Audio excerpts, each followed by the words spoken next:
श्री प्रियंका गांधी, प्रियंका गांधी, प्रियंका गांधी, प्रियंका गांधी। बड़े सौभाग्य की बात है कि आज सुंदरनगर की इस पवित्र धरती पर हमारी आदरणीय प्रियंका गांधी जी पहुंची हैं। हम इनका तहे दिल से आभार और अभिनंदन करते हैं। मैं आपसे अनुरोध करता हूं कि तालियों की गड़गड़ाहट से इनका स्वागत किया जाए।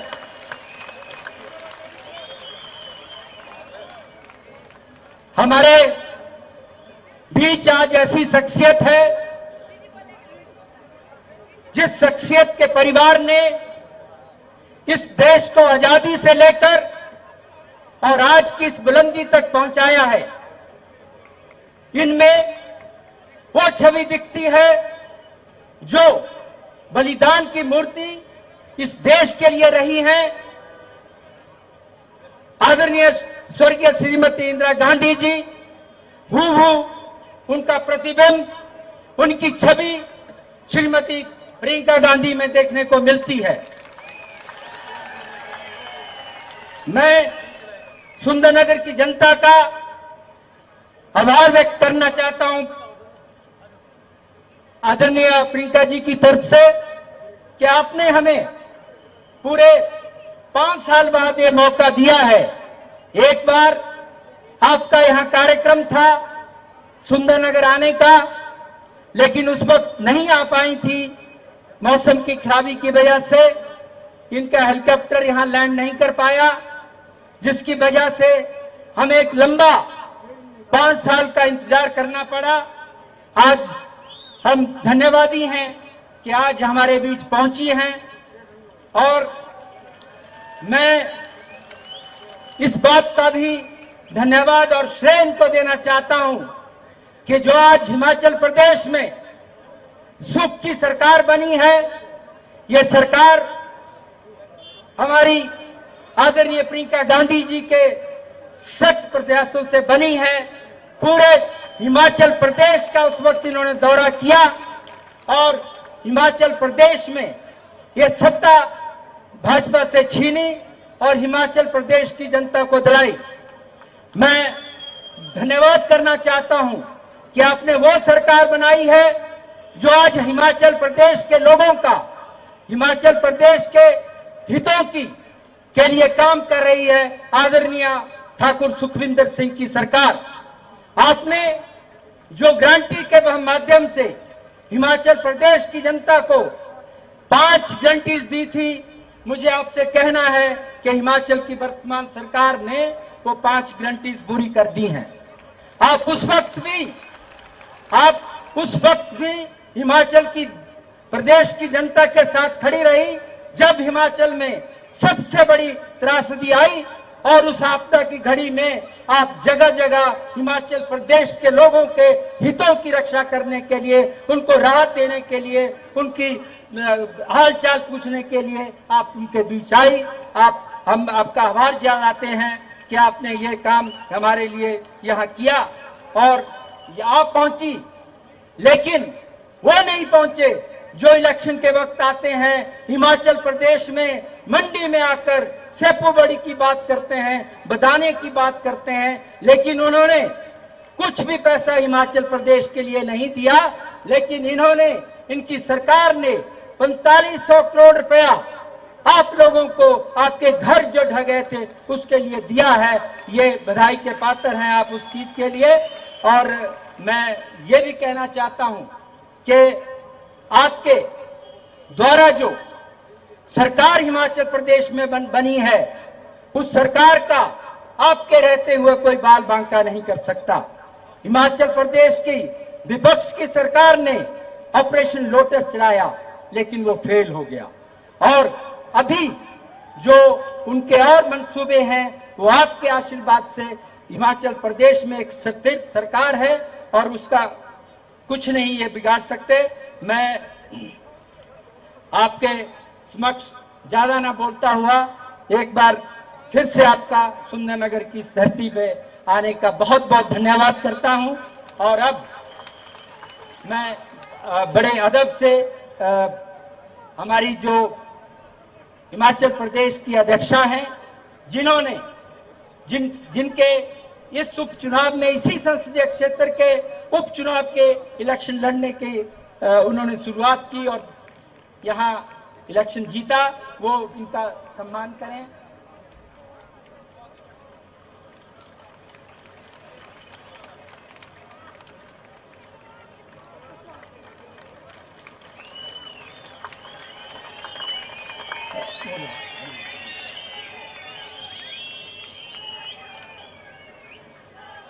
अभी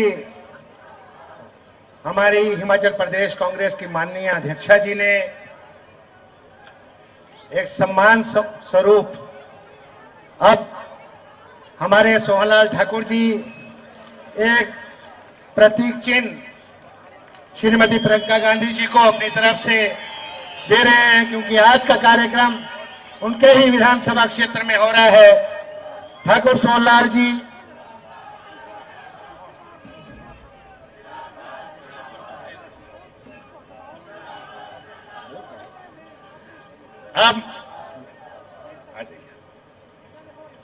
अब मैं हमारे जिला कांग्रेस कमेटी के पूर्व में रहे मंत्री, जिला कांग्रेस कमेटी के अध्यक्ष प्रकाश चौधरी जी से अनुरोध करूंगा कि 2 शब्द इस मौके पे कहें।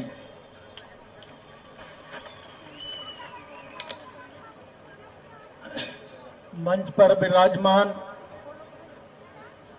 हमारी अखिल भारतीय कांग्रेस पार्टी के महासचिव, परम श्रद्धेय, परम सम्मानीय आदरणीय प्रियंका गांधी जी, हमारे हिमाचल प्रदेश की अध्यक्षा आदरणीय रानी प्रतिभा सिंह जी, हमारे ऑल इंडिया कांग्रेस पार्टी की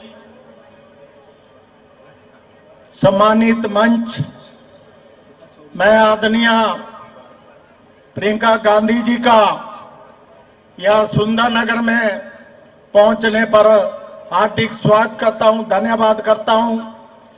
मैडम, आपने हिमाचल प्रदेश की जनता का, महलों का दिल चुरा लिया है। हिमाचल की जनता बहुत प्यार आपसे करती है। जब पिछली दफा आप यहाँ सुंदरनगर में आ रही थी तो किसी कारणवश आप यहाँ नहीं पहुंची,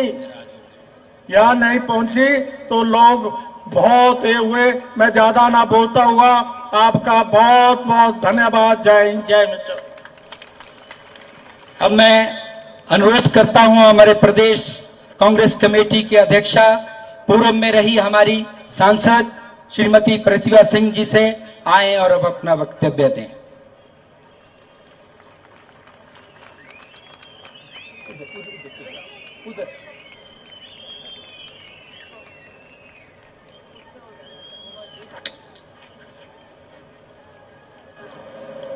ठीक है।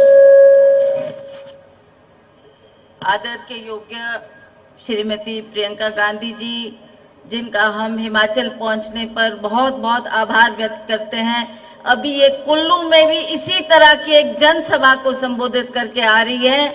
इनके हम बहुत आभारी हैं कि इन्होंने हमारे लिए, हिमाचल प्रदेश के लिए जो टाइम दिया, और जहां जहां जा रही है वहां पर लोग उमड़कर इनको देखने और सुनने के लिए आ रहे हैं। हमें पूर्ण विश्वास है कि इस तरीके से जो हम कांग्रेस के कार्यकर्ता एकजुट कर एक संदेश देना चाहते हैं, तो आज इनका संदेश आप सुनकर अवश्य घर जाएं। और अब हमारे पास 2-3 दिन ही बचे हैं, जिसमें हमने 1 तारीख को अपना वोट डालना है।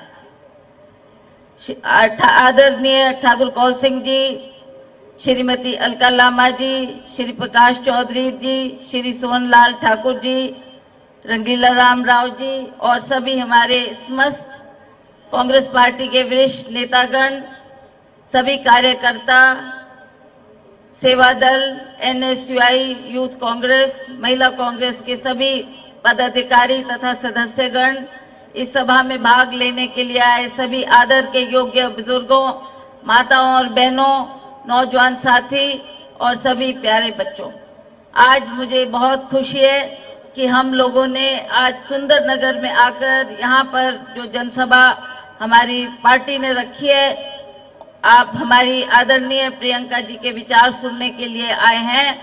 तो मुझे लगता है कि जिस तरीके से आज हिमाचल प्रदेश में माहौल बदला, पिछली बार जब हमने विधानसभा के चुनाव में भी लोगों के बीच में जाकर अपने पार्टी के द्वारा किए गए कामों को रखा, लोगों ने उस बात को याद रखा और लोगों ने 40 एमएलए जिताकर हमारी सरकार हिमाचल प्रदेश में बनाई। उसी तरह से आज हम लोकसभा का चुनाव का सामना कर रहे हैं। मुझे पूर्ण विश्वास है कि जैसे हालात आज देश में है, जैसी परिस्थिति आज देश में है, हम चाहते हैं कि इसमें बदलाव आए। आप सब जानते हैं एक बहुत बड़ी त्रासदी हिमाचल प्रदेश में आई, बहुत बड़ी बाढ़ हिमाचल प्रदेश में आई और उस वक्त हमारे साथ कौन खड़ा था? यही गांधी परिवार, जिन्होंने जगह जगह जाकर, चाहे वो कुल्लू था, चाहे मनाली था, चाहे मंडी था, हर जगह का दौरा किया। हमारे माननीय मुख्यमंत्री, पीडब्ल्यूडी के मंत्री और बतौर एमपी के हमने सारी जगह जाकर लोगों को सांत्वना दी, विश्वास दिलाया कि हम आपके इस दुख की घड़ी में आपके साथ हैं। हम आभारी हैं माननीय मुख्यमंत्री जी के कि उन्होंने जो धनराशि रखी थी आर्थिक व्यवस्था से डील करने के लिए, उस धनराशि को तुरंत बांटा गया। 4,500 करोड़ की धनराशि उन्होंने लोगों को दी। जिनको मकान बनाने के लिए लाख सवा लाख मिलता था, उसको बढ़ाकर उन्होंने 7 लाख किया। जिनके घर में दरारें आई थी, उनको भी 3 लाख की राशि मिली। जिनके जाने चली गई, जान माल का नुकसान हुआ, भेड़ बकरियां चली गई, भूमि चली गई, उनको भी उन्होंने आर्थिक तौर से उनकी मदद की। सभी जगह जाकर उन्होंने स्वयं इस धनराशि को बांटा है, जिसके लिए हम कांग्रेस की सरकार के बहुत बहुत आभारी हैं और उनका दिल की गहराइयों से आभार प्रकट करते हैं। हमें दुख है, बहुत दुख है कि जैसा हमारे आदरणीय प्रधानमंत्री जी, जो कि इलेक्शन के वक्त में हिमाचल प्रदेश का दौरा करते हैं, पिछली बार जब इलेक्शन हो रहे थे तो आदरणीय मोदी जी मंडी आए। उन्होंने मंडी की जनसभा में ये कहा कि आप मुझे मौका दें और मैं आपके दुख सुख में आपके साथ खड़ा रहूंगा। हमें अफसोस है कि मोदी जी इतनी बड़ी बात आई, आपके पास हम बार बार आग्रह करने आए। हमने कहा कि आप हमें मदद करें, हमें राष्ट्रीय आपदा घोषित राज्य करें, ताकि हमको उसमें काफी सुकून मिल सकता था। जो डिजास्टर का पैसा केंद्र से हिमाचल प्रदेश के लिए आना था, वो भी हमें मिलना था। उसके अलावा भी हम प्रधानमंत्री जी से पुकार करते गए। मैंने सभी सांसदों को पत्र लिखे, सभी से कहा आओ राजनीति से ऊपर उठकर चलो मिलकर प्रधानमंत्री के पास जाकर कहते हैं कि इस वक्त में हम आपकी तरफ निगाहें टिकाए बैठे हैं। हमारा 12,000 करोड़ का नुकसान हिमाचल प्रदेश में हो गया, जिसकी हम भरपाई नहीं कर पाएंगे।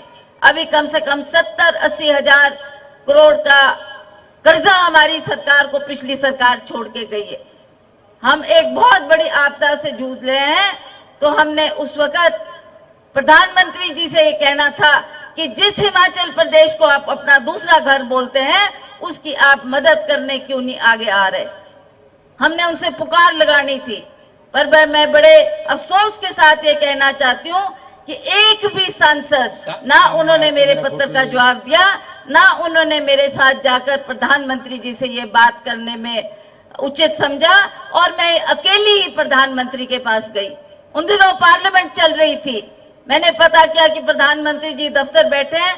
मैं गई और मैं उनसे मिलकर मैंने कहा, प्रधानमंत्री जी, इस दुख की घड़ी में हिमाचल प्रदेश आपसे बहुत आश लगाए बैठे, बहुत सी आपसे आशाएं हैं। आप हिमाचल प्रदेश को ना कोई आपदा राहत घोषित कर रहे और ना ही आपने कोई आर्थिक तौर से हमारी मदद करने की बात की। तो उन्होंने मुझे कहा कि आपके मुख्यमंत्री भी मेरे पास आए थे और मुझे पता है तो मैं दूंगा। तो मुझे लगा कि शायद एक दो दिन में अखबार में आएगा, टीवी न्यूज में आएगा कि प्रधानमंत्री जी ने हमारी मदद की। पर बड़े अफसोस के साथ मुझे ये कहना पड़ रहा है, ना वो खबर में आई, ना ही उन्होंने अखबार में कोई ऐसी सांत्वना हमें दी कि मैं हिमाचल प्रदेश की जनता के साथ इस दुख की घड़ी में खड़ा हूं। हमने पूछना है प्रधानमंत्री जी को कि अब आप इलेक्शन के वक्त में दोबारा हिमाचल प्रदेश का दौरा कर रहे हैं, आप कैसे भूल गए कि एक बहुत बड़ी आपदा जब आई तब आपने हिमाचल प्रदेश को नजरअंदाज किया। आपने उस वक्त भी महंगाई कम करने की बात की थी, आपने रोजगार देने की बात की थी, आपने भ्रष्टाचार हटाने की बात की थी। हमारे लोगों ने, जो कि हिमाचल प्रदेश की जनता भोली भाली जनता है, उन्होंने आपसे आशा लगाई थी कि आप अवश्य अपने वचनों पर खरा उतरेंगे, हमारी महंगाई भी कम होगी, बच्चों को रोजगार भी मिलेगा और भ्रष्टाचार को भी आप खत्म करेंगे। 10 साल बीत गए, प्रधानमंत्री जी ने एक शब्द भी ना रोजगार के बारे में कहा, ना महंगाई। आज आप देखेंगे वही गैस का सिलेंडर जो हमारे वक्त में 450 का था और आज उनकी कीमतें क्या है, ना उसकी जिक्र करते, ना बात करते, ना महंगाई को कम करने की बात करते। भ्रष्टाचार की बात प्रधानमंत्री जी करते हैं, भ्रष्टाचार तो आपकी सरकार कर रही है। जिस तरीके का भ्रष्टाचार हमने देखा और आज भी हम देख रहे हैं कि बड़े बड़े आपके जो उद्योगपति है, बड़े बड़े लोग हैं, उनकी आप मदद करते हैं।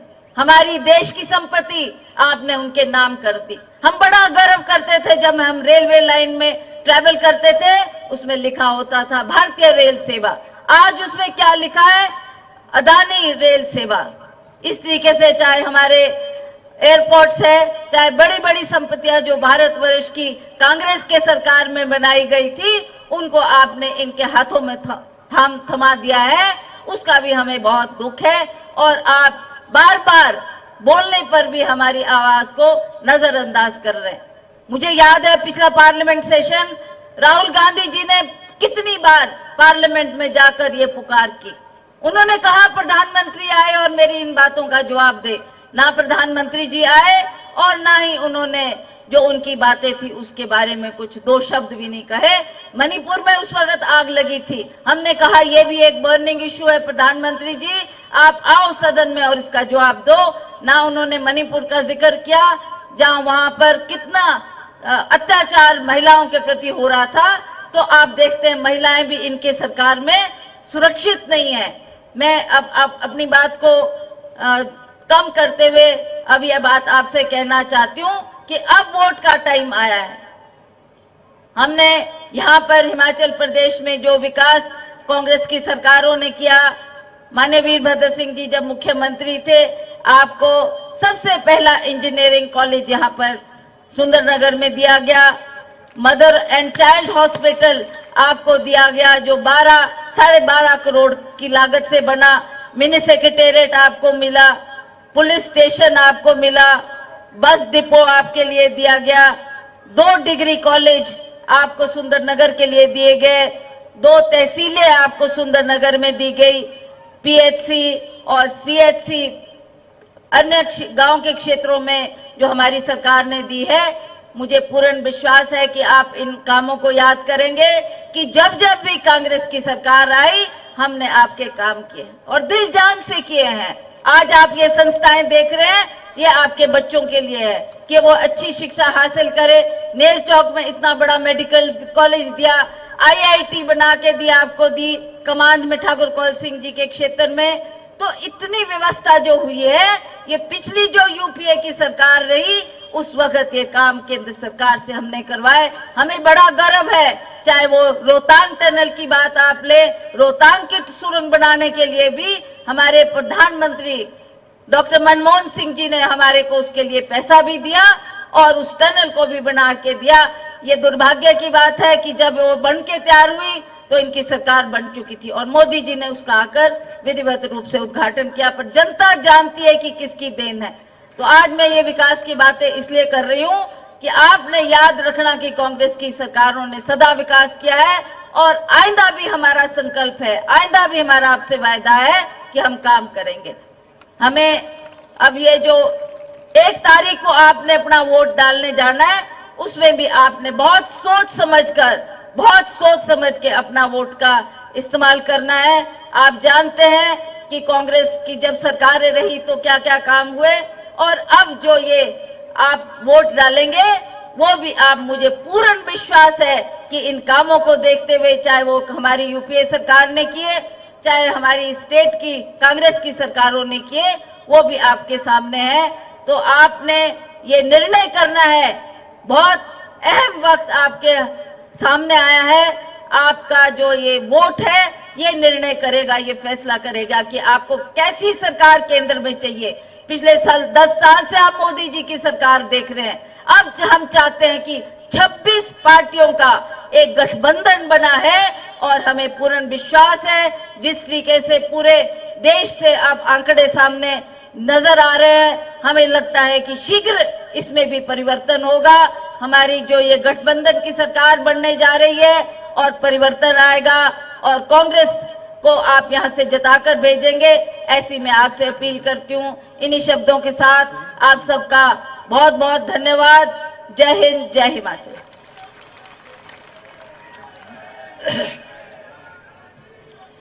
अब मैं आपके समक्ष आपके 5 साल के लंबे इंतजार के बाद हमें ये सौभाग्य मिला है कि सुंदरनगर में श्रीमती प्रियंका गांधी जी पधारी हैं। मैं चाहता हूं,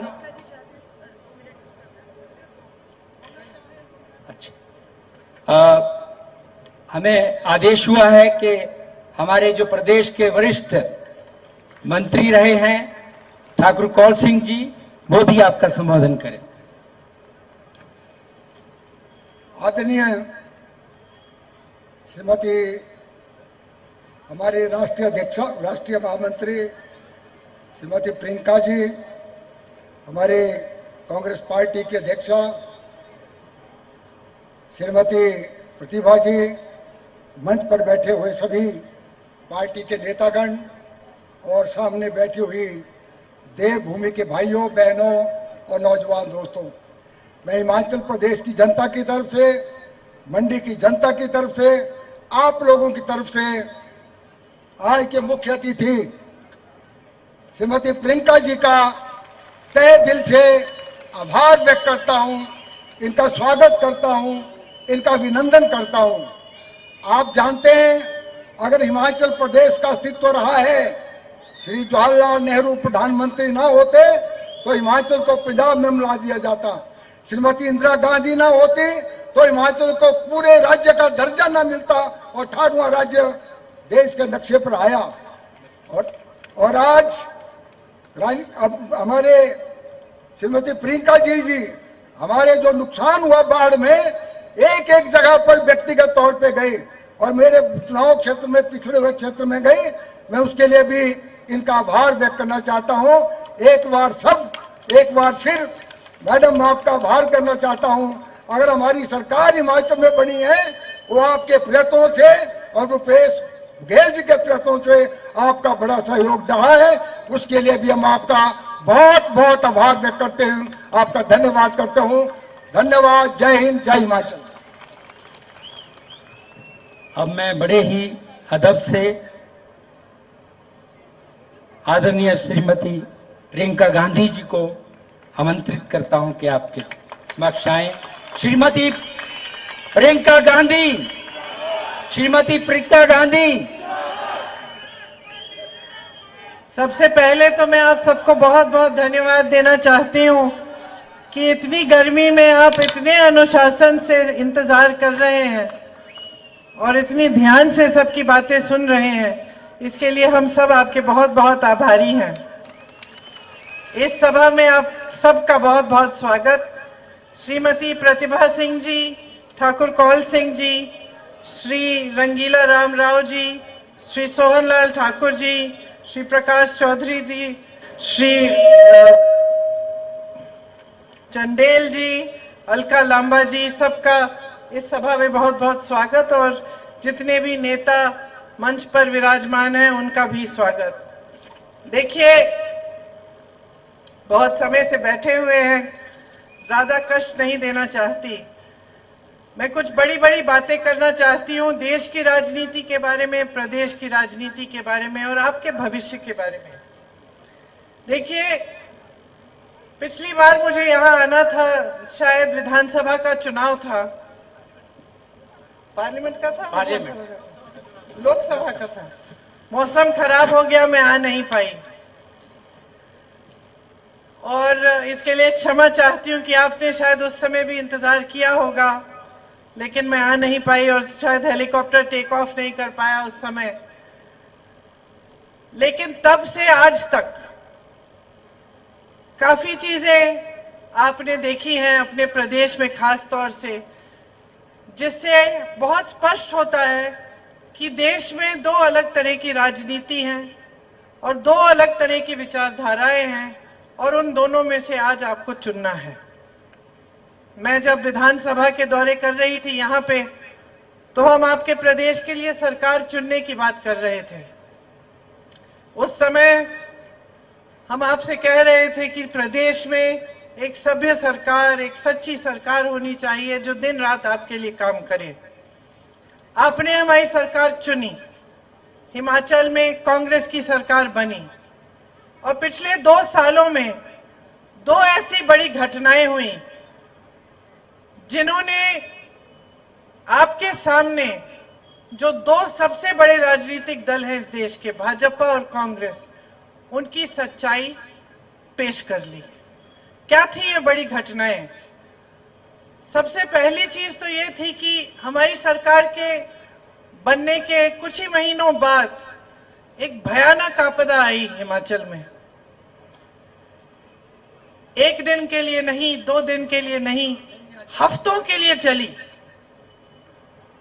घर बह गए, पाठशालाएं बह गई, लोगों के जीवन एकदम उथल पुथल हो गए, बड़ी बड़ी सड़कें बह गई, परिवार के सदस्य गुजर गए, खूब संकट हुआ, खूब चोट पहुंचा। मैं भी यहां आई थी उस समय, मुझे याद है, यहीं पे शायद यहीं से कुछ ही किलोमीटर दूर एक पाठशाला एकदम पूरी तरह से टूट गया था। हम लोग वहां गए, वहीं मीटिंग की, सारे पत्थर पड़े हुए थे, कुछ बचा ही नहीं था। इसी तरह से शिमला में कई मंदिर भी टूटे। एक मंदिर में हम गए जहां पूरा मंदिर टूट गया था, वहां एक पूरे परिवार के मतलब 6-7 सदस्य गुजर गए। मैं उनके रिश्तेदारों से मिली, इतना दुख झेल रहे थे। हम लोगों ने एक सदस्य खोया। मेरे पिताजी जब शहीद हुए, मैं 19 साल की थी, कितना दुख हुआ था। मैं सोच ही रही थी कि जिसके 5-6 सदस्य गुजर गए, बच्चे बह गए, उन पे क्या बीत रही होगी, किस तरह का दुख झेल रहे होंगे और कैसे आगे बढ़ते हैं, सुबह उठते हैं, क्या सोचते होंगे। मुझे याद है जब हमारे साथ ऐसा हुआ था तो अंधकार ही अंधकार दिखता था। तो इतनी बड़ी आपदा आई, इतने दुख देखे आपने, और इस बीच मैंने आपकी एकजुटता देखी। मनाली गई, रास्ते में सड़क पे कुछ लोग मिले, खड़े हुए थे, कुछ काम कर रहे थे। मैंने पूछा क्या कर रहे हैं? कह रहे थे सड़क बनाने के लिए हम श्रमदान कर रहे हैं। इतनी बड़ी सड़क थी, 6-7 लोग थे। शायद अगर खुद बनाते उस सड़क को तो पता नहीं कितने दिन लगते, लेकिन वो अपना कर रहे थे। जितना कर सकते थे वो उतना कर रहे थे। आस्ते आस्ते थोड़ी सी अपनी भागीदारी राहत के कार्य में वो कर रहे थे। इसी तरह से मैंने गांव-गांव में देखा कैसे लोगों ने एक दूसरे को बचाया। जहां पत्थर गिर गए थे, एक दूसरे को निकाला उन पत्थरों में से, और कैसे आपका पूरा समाज एकजुट हुआ और आपके साथ कांग्रेस के नेता, कांग्रेस के कार्यकर्ता, कांग्रेस के पूरे सारी जो जितने भी मंत्री थे, मुख्यमंत्री जी भी, सब एकजुट हुए और आपने इतनी बड़ी आपदा का सामना किया, दृढ़ता से किया, एकदम पूरी शक्ति से किया और मजबूती से किया। चाहे कितनी भी दुख आप झेल रहे थे, लेकिन आप खड़े रहे। ये भी मैंने देखा और सीखा आपके समाज के बारे में, हिमाचल प्रदेश के बारे में। उस समय जब मैं कह रही हूं कि आपने दोनों बड़े दलों की सच्चाई देखने वाली दो घटनाएं देखी, इस घटना को क्यों गिन रही हूं? क्योंकि जब ये घटना हुई, ये आपदा आई, तो मुझे याद है मैंने सुक्खू जी को फोन किया, फोन ही नहीं मिला। पता किया कि कहाँ है सुक्खू जी। सुक्खू जी जमीन पे आ गए थे, नीचे आ गए थे, आपके पास थे। रात रात तक बाहर राहत पहुंचाने का काम कर रहे थे। जहां पर्यटक फंसे हुए थे उनको वहां से निकालने की कोशिश हो रही थी। और सिर्फ वो नहीं, हमारे सभी मंत्री जुट गए थे, सभी राहत के कार्यों में व्यस्त थे। कोई किसी गांव में जा रहा था, कोई कहीं जा रहा था, और हमारे सारे पूरी पार्टी आपके साथ एकजुट हुई और आपके साथ मजबूती से कंधे लगाकर आपदा के खिलाफ आप लड़े और खड़े रहे। दूसरी तरफ भाजपा के नेता जो कुछ ही महीनों पहले हर गांव में, हर जिले में पहुंच गए थे, बड़ी बड़ी मीटिंग कर लिए थे, आपसे तमाम वादे भी कर लिए थे, वो आ नहीं पाए। एक भी आपके बीच में नहीं आया। प्रधानमंत्री जी यहां आए थे चुनाव के समय कुछ ही महीनों पहले, उन्होंने बड़ी बड़ी बातें की, कहा कि हिमाचल उनका परिवार है, उनका दूसरा घर है, लेकिन आपदा के समय उन्होंने चेहरा ही नहीं दिखाया। चलिए छोड़िए, अगर आना नहीं चाहते थे तो राहत तो भेज देते हैं। एक मांग थी हमारी सरकार की कि इसको राष्ट्र आपदा घोषित कर दो, ताकि केंद्र की तरफ से राहत आ सके। जो केंद्र की राशि है उसमें से हमें मिले, जैसे दूसरे प्रदेशों को मिलती है। जब जब बड़ी आपदा आती है उसको राष्ट्र आपदा घोषित किया जाता है, और जहां जहां प्रदेश की सरकार है वहां केंद्र की सरकार की तरफ से भी राशि आती है। क्या हुआ? क्योंकि यहाँ कांग्रेस की सरकार है और शुरू से ये नहीं चाहते थे कि कांग्रेस की सरकार बने, शुरू से इस सरकार को किसी न किसी तरह से गिराने की साजिश रच रहे थे, उन्होंने राशि नहीं भेजी। तो आपकी आपदा के समय भी, दुख के समय भी, शोक के समय भी इनको सिर्फ राजनीति सूझ रही थी कि अगर हम केंद्र से राशि नहीं भेजेंगे वहां राहत नहीं पहुंचेगी ठीक ढंग से, लोग कांग्रेस की सरकार से नाराज होंगे। यही इनकी मानसिकता थी उस समय, जिस समय आप इतनी बड़ी संकट झेल रहे थे। तो इससे इनकी असलियत आपके सामने आ गई।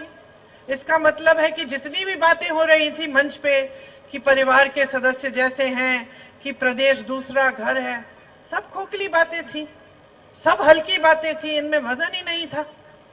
क्योंकि जब समय आया तो जब संकट आया तो न वो पहुंचे और ना उनकी मदद पहुंची। जितनी भी राहत पूरे हिमाचल की जनता को मिली, कांग्रेस की हिमाचल प्रदेश की जो सरकार है उसकी तरफ से मिली। और मैं ये नहीं कह रही हूं कि ये कोई बड़ी बात है, आप ताली बजा रहे हैं, और कई लोगों ने मंच पे भी कहा कि ये मिला, वो दिया, ये किया। तो मेरी थोड़ी सी अलग सी सोच है कि मुझे नहीं लगता कि इसमें कोई खासियत है। ये तो आपकी संपत्ति है, देश की संपत्ति, प्रदेश की संपत्ति किसकी होती है? जनता की होती है। तो संकट के समय अगर वो संपत्ति आपको मिल रही है तो इसमें कोई खास बात नहीं है। ये हमारा कर्तव्य था, और मुझे बहुत गर्व है कि यहाँ बैठे सभी नेताओं को ये एहसास है कि ये हमारा कर्तव्य है, हमने निभाया। कि सभी नेताओं को ये एहसास है, कांग्रेस पार्टी के एक एक नेता को, कि जनता सर्वोपरि है। जब देश की संपत्ति की बात होती है तो ये जनता की संपत्ति है। आपदा आती है ये जनता को मिलनी चाहिए, संकट आता है जनता को मिलनी चाहिए। और इसी तरह से हमारा कर्तव्य था कि जब दुख हो रहा है, संकट है, हम आए। कोई बड़ी बात नहीं है, ये नेता का कर्तव्य होता है। यही मेरे पूर्वजों ने मुझे सिखाया, यही आपकी सभ्यता है। आपने खुद दिखाया ये। आप नेता नहीं होंगे, लेकिन जब आपदा आई, जब आपने देखा कि आपके शहर के लोग, गांव के लोग संकट में हैं, आपने भी मदद की। मैंने खुद आंखों से देखा, जैसे कहा, सड़कें बनाने में आपने मदद की, राहत पहुंचाने में मदद की, जहां लोग फंसे थे उनको निकालने में मदद की।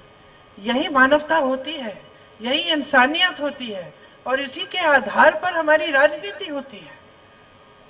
तो ये एक हमारी पुरानी परंपरा है, धर्म की भी परंपरा है, हमारे समाज की भी परंपरा है, हमारे समाज की भी सभ्यता है। तो आज अगर हमारी सरकार इन सब चीजों को निभा रही है, अपना कर्तव्य समझकर आपके बीच हमारे नेता आ रहे हैं, आपसे मिलजुल रहे हैं, आपके लिए कार्य कर रहे हैं, तो ये कोई बड़ी बात नहीं है। ये हमारी राजनीतिक सभ्यता है, विचारधारा है, हमारी सामाजिक धार्मिक सभ्यता भी है, और हम अपने कर्तव्य को निभा रहे हैं। दूसरी तरफ आप भाजपा की विचारधारा देखिए, भाजपा के नेताओं को देखिए, किस तरह की बातें हो रही हैं। जब चुनाव प्रचार के लिए आते हैं, मंच पर खड़े होकर बड़े से बड़े नेता, हमारे प्रधानमंत्री जी, जिनके पद के प्रति तो सबकी श्रद्धा है, चाहे उनके प्रति हो न हो, लेकिन पद के प्रति तो है, क्योंकि सबसे बड़ा पद है हमारे देश में, लोकतंत्र है, आपने चुना है, हमारी श्रद्धा भी है। लेकिन इस तरह से हम देखते हैं कि हमारे प्रधानमंत्री चुनाव के समय आकर न आपकी आपदा की बात करते हैं, न बेरोजगारी की, न महंगाई की, न आपकी समस्याओं की, न आपके पेंशन की, इनकी बातें नहीं होती हैं।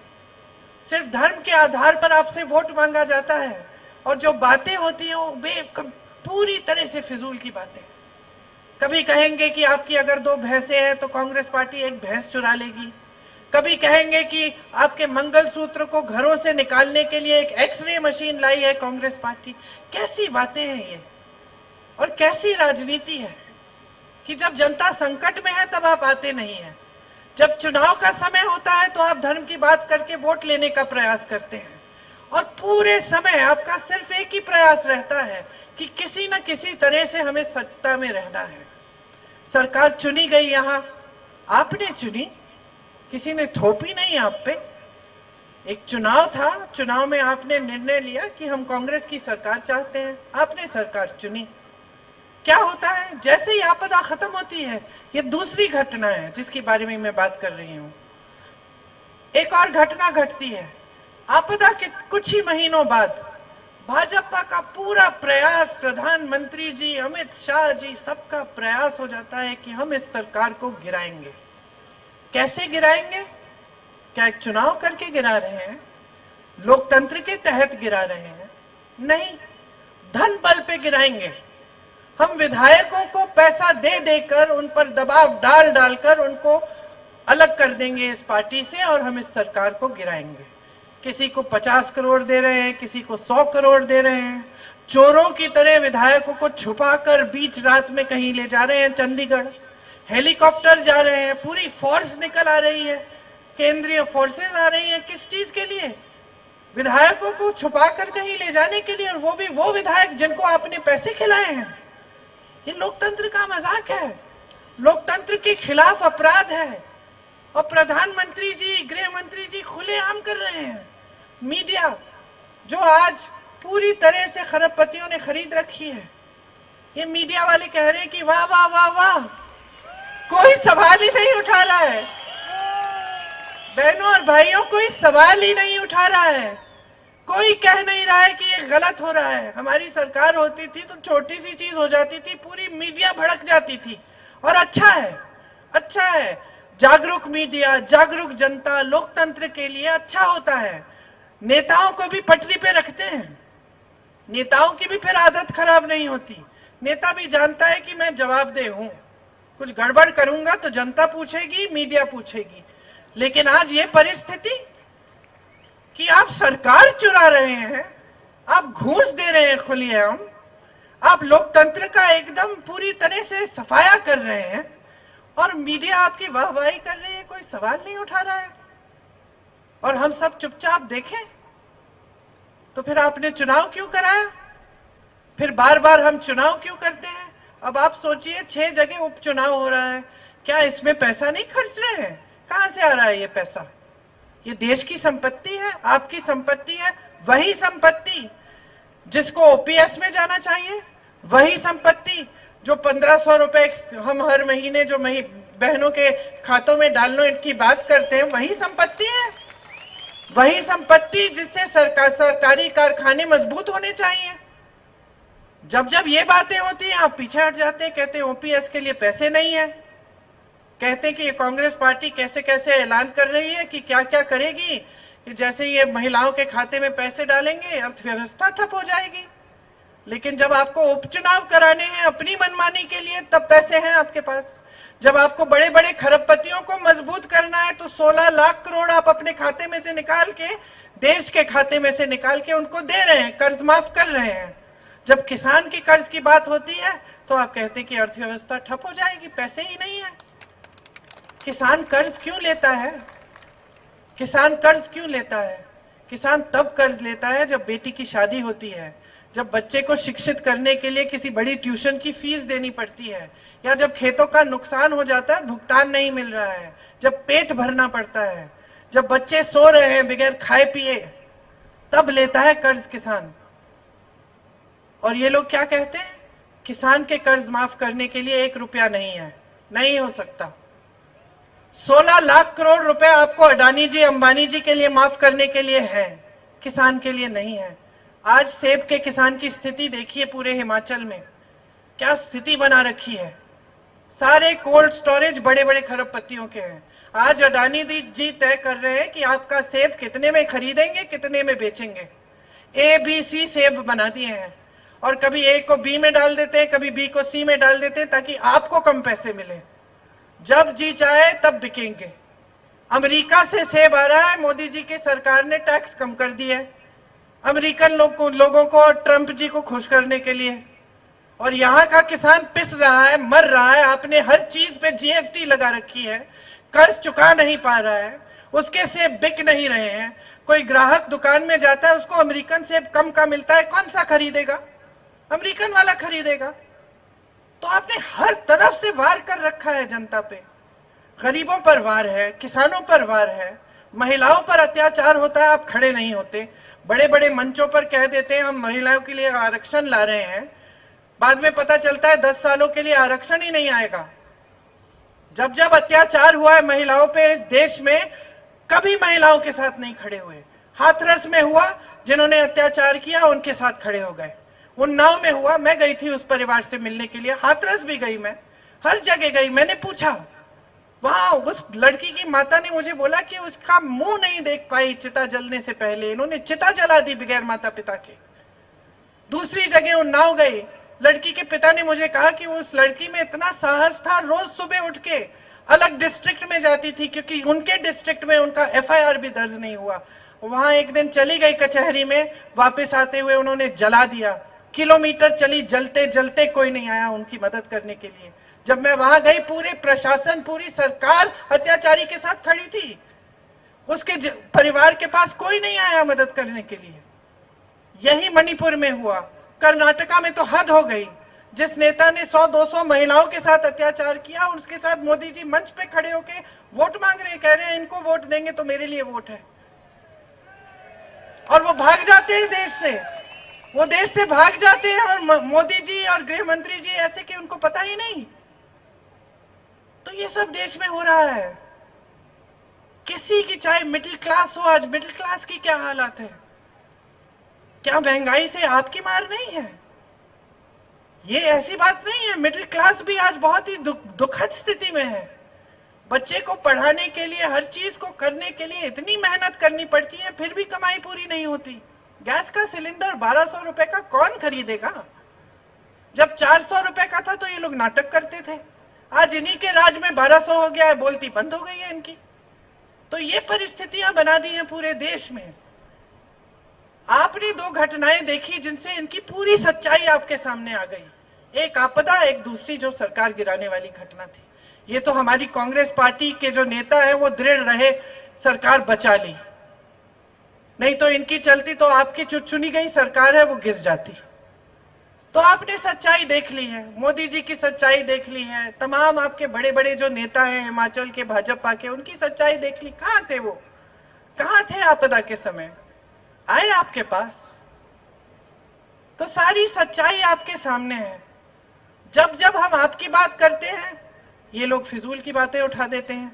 हम OPS की बात करते हैं, कहते हैं कि नहीं हो सकता। अभी NPS के पैसे इन्होंने रोक रखे हैं ताकि हिमाचल में पूरी तरह से OPS लागू ना हो। सुक्खू जी लड़ रहे हैं, फिर भी किसी भी हालत में वो कर रहे हैं काम। तो हमने कुछ वादे किए चुनाव से पहले, और उन वादों को पूरा करने का काम हमने पूरी तरह से शुरू किया। और लागू है, चल रहा है वो काम। इन्होंने जो वादे किए उनका क्या हुआ? 15 लाख आपके खाते में डालने का वादा 10 साल पहले, 10 साल गुजर गए, कहां है 15 लाख?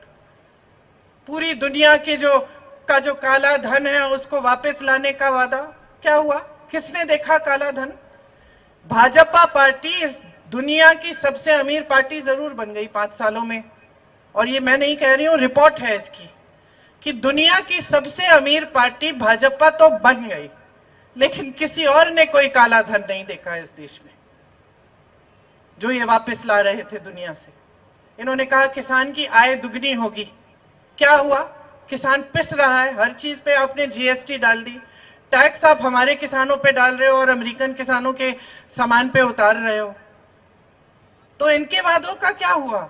एक वादा पूरा नहीं हुआ, सिर्फ बड़ी बड़ी बातें, बड़े बड़े इवेंट बाजी, महलों में दिखते हैं सेठों के साथ मोदी जी, बड़े बड़े मंचों पे दिखते हैं या रोड शो पे दिखते हैं, इतनी दूर से यूं यूं हाथ हिला रहे हैं, जनता उधर है, इधर से उधर तक सिक्योरिटी के कर्मी हैं सारे, और उधर जनता दूर से यूं यूं हाथ हिला रही है, मोदी जी हाथ हिला रहे हैं जैसे यहाँ रोहतांग के टनल में हिलाया था, कोई खड़ा नहीं है, हाथ हिला रहे हैं। कभी कष्ट तो करें जनता के बीच में आने का, एक बार आके पूछ ले कि आपकी परिस्थितियां क्या हैं। 10 साल से मैं प्रधानमंत्री हूं, मैं जानना चाहता हूं भाई तुम्हारी खेती कैसे चल रही है। यही तो परंपरा रही हमारे लोकतंत्र की।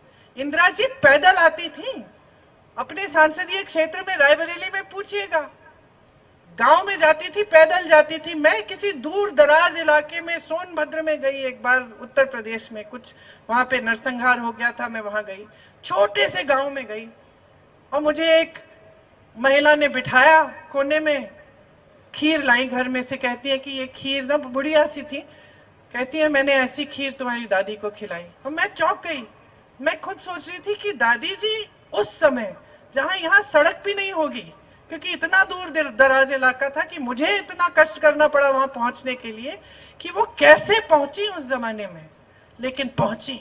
और जहां जहां मैं जाती हूं इस देश में, मुझे पता चलता है कि यहाँ वो पहुंची। वो नहीं पहुंची तो नेहरू जी पहुंचे, वो नहीं पहुंचे तो राजीव जी पहुंचे, वो नहीं पहुंचे तो कोई और पहुंचा।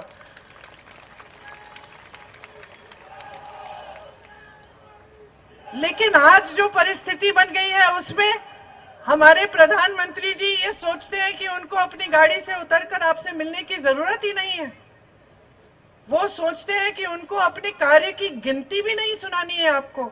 हम लोग वोट लेने जाते थे, पिताजी के लिए प्रचार करते थे अमेठी में, तो पिताजी कहते थे, हम पूछते थे कि पिताजी क्या बोले, छोटे से थे, कहते हैं बोलो कि मैंने क्या काम किया है और क्या हम करने जा रहे हैं। हमें सिखाते थे कि ये किया है, ये किया है, ये किया है।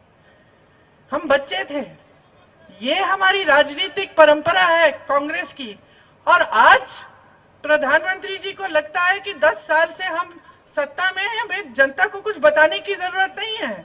जनता को इतना कह देते हैं कि आपके भैंस चुराए जाएंगे, आपके मंगलसूत्र चुराए जाएंगे, आपकी सारी संपत्ति कांग्रेस उठा के किसी और समुदाय को दे देगी और इसी में हमें वोट मिल जाएगा, फिर से नैया पार और फिर से 5 साल सत्ता। अपमान है जनता का, अपमान है लोकतंत्र का।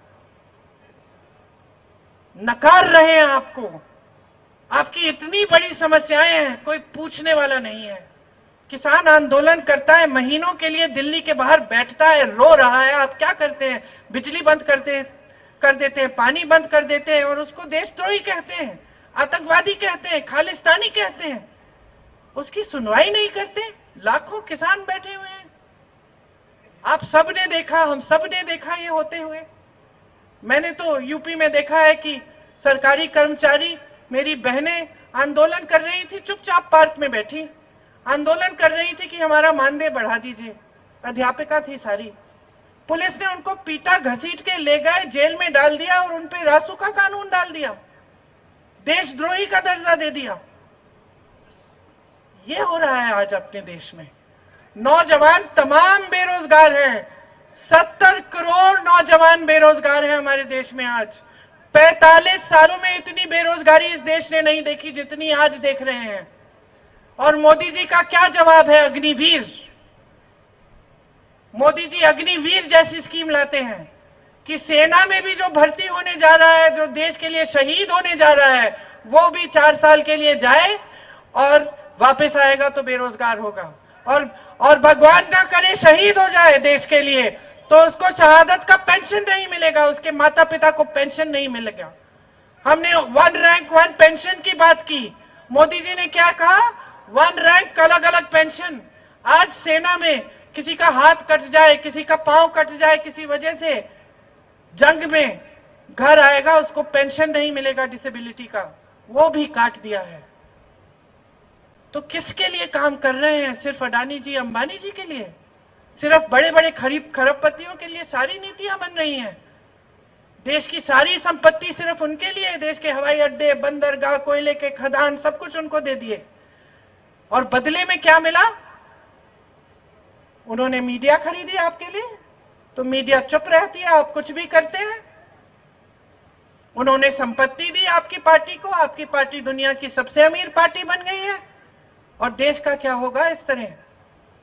तो बहनों और भाइयों समझ लीजिए, आज जितनी महंगाई है, जितनी बेरोजगारी है, उसकी वजह है क्योंकि गलत नीतियां चल रही हैं देश में, क्योंकि ऐसी राजनीति हावी हो गई है पूरे देश में जिसके नेता समझ रहे हैं कि धर्म के आधार पर आपसे वोट ले लेंगे हर 5 साल, हिंदू मुस्लिम करके हर चुनाव में जीत हासिल कर लेंगे, सत्ता ले लेंगे, उसके बाद काम करने की कोई जरूरत नहीं है। यही उनकी विचारधारा है, इसीलिए हर चुनाव में सिर्फ यही बात उठती है। मैं कहती हूं मोदी जी 10 सालों के लिए हमारे प्रधानमंत्री रहे हैं, आप हिम्मत करिए, आके बताइए जनता को कि क्या क्या किया है जनता के लिए। एक चुनाव लड़ लीजिए जनता के मुद्दों पर, एक चुनाव महंगाई पे, बेरोजगारी पे, किसानों की मुसीबतों पे, महिलाओं पर अत्याचार हो रहा है उन पे, उनको आप कैसे सक्षम बनाएंगे, उनको कैसे अपने पैरों पे खड़े होंगे, एक चुनाव लड़के दिखा दीजिए। हिम्मत है तो दिखाइए, लेकिन हिम्मत नहीं है। और माफ कीजिए, देश की जनता है आप, लेकिन आदत आपने बिगाड़ी है। जब नेता को पता चल जाता है ना कि जनता को बहका के वोट मिल जाएगा, तो एक आदत बन जाती है जो सबसे ज्यादा नुकसान जनता की करती है। मैं हमेशा ये कहानी बताती हूं, आखिरी बार बोल रही हूं, बात बोल रही हूं, उसके बाद बंद। मैं एक महिला के घर गई, यूपी में एक मोहल्ले में, छोटा सा गांव था। मैं उसके घर गई, घर में पानी नहीं था, बिजली नहीं थी, बच्चे खेल रहे थे जमीन पे। मैंने कहा स्कूल जाते हैं? कहती है नहीं, पाठशाला नहीं है पास में, दूर है, कौन ले जाएगा दीदी, मैं ही देखभाल कर लेती हूँ। तुम क्या करती हो? मैं छोटा सा काम कर लेती हूँ, वो क्या चूड़ियों का काम था, कांच की चूड़ियों का काम था, वो मैं कर लेती हूँ, जितना कमा लेती हूँ। वही अकेली थी, पता नहीं, मैंने पूछा नहीं कि पति कहाँ है, हो सकता है विधवा थी। तो मैंने कहा कि भाई वोट किसको दोगी? तो कहती है वोट तो विधायक को दूंगी। मैंने कहा क्यों? अभी तो आप कह रही थी कि कुछ नहीं है, पानी नहीं है, बिजली नहीं है, सड़क भी टूटी पड़ी हुई है, बच्चों के लिए पाठशाला नहीं है, क्यों दोगी वोट? कहती है हमें शर्मिंदा हुई थोड़ी, फिर कहती है कि दीदी भगवान के नाम पे वचन दिलवाया है। तो मैंने कहा भगवान के नाम पे किसने वचन दिलवाया? वो विधायक जी आए थे। कब आए थे? चुनाव के समय। पहले आए? नहीं आए। तो मुझे तो गुस्सा चढ़ गया। मैंने बिठाया, उसको समझाया कि ये क्या बात हुई, तुम्हारे लिए कुछ काम नहीं किया है इसने, और फिर से वोट तुम इसलिए दे रही हो कि तुमसे वचन खिलवा दिया कि भगवान के नाम पे, और तुम सोच रही हो कि धार्मिक व्यक्ति है। तो भगवान ने क्या सिखाया हमें? हमारे हिंदू धर्म ने क्या सिखाया हमें? धर्म क्या होता है? सच्चाई, सेवा, एक दूसरे के प्रति प्रेम। तो अगर विधायक अपना कर्तव्य नहीं निभा रहा है, जो कर्म उसको करना चाहिए वो नहीं कर रहा है, और आप बार बार धर्म के नाम पर उसको वोट दे रही हैं, तो वो तो समझ गया है ना कि उसको काम करने की जरूरत नहीं है। लेकिन आपका क्या हो रहा है? आपके तो बच्चे जमीन पे खेल रहे हैं, आपके बच्चों के लिए पाठशाला तक नहीं है।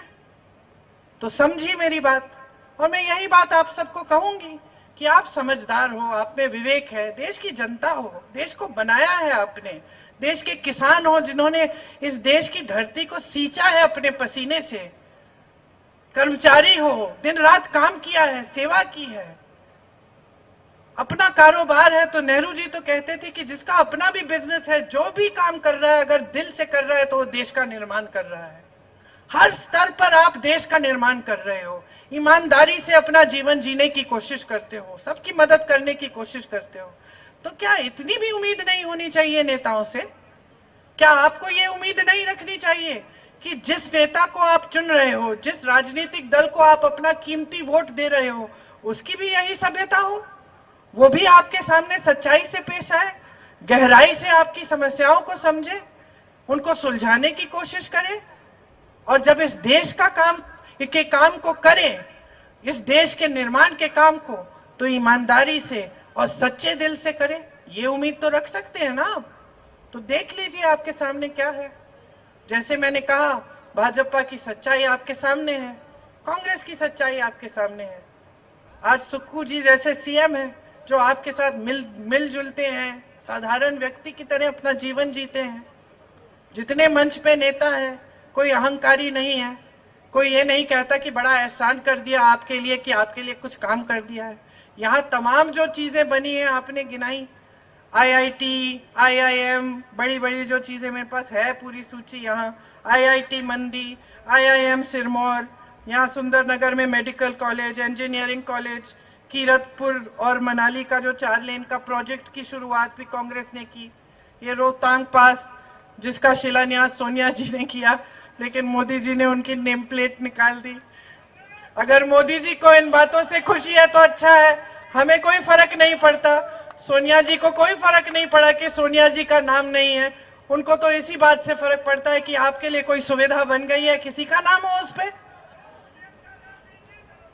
तो आप समझ लीजिए, चुनाव अब काफी महीनों से चल रहा है, अब आखिरी चरण है।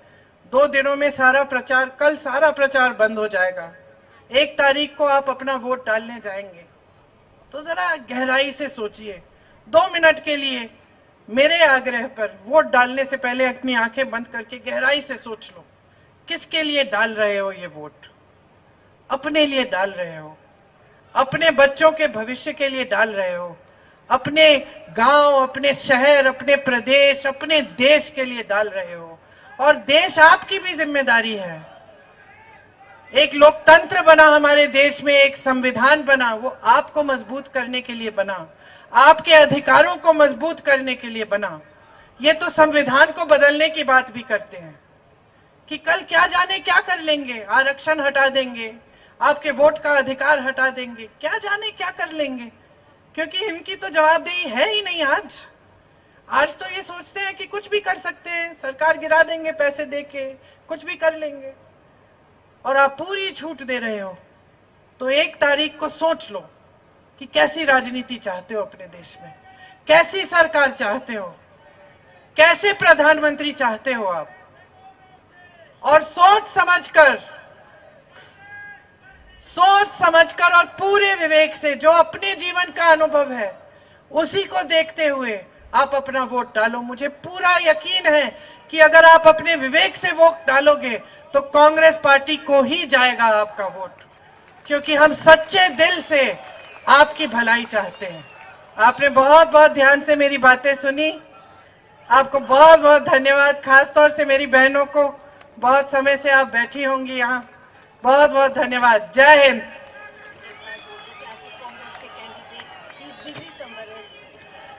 यहाँ के जो प्रत्याशी हैं कांग्रेस के, उनसे मैं अभी मिलके आई, दूसरी मीटिंग में थे, तो उनको, वो आप सब जानते हैं कि कौन है। आप उनको भारी से भारी बहुमत से जिताइए, ताकि वो संसद में आपका प्रतिनिधित्व कर पाए और हम सब आपकी भलाई के लिए काम कर पाए। धन्यवाद। जय हिंद।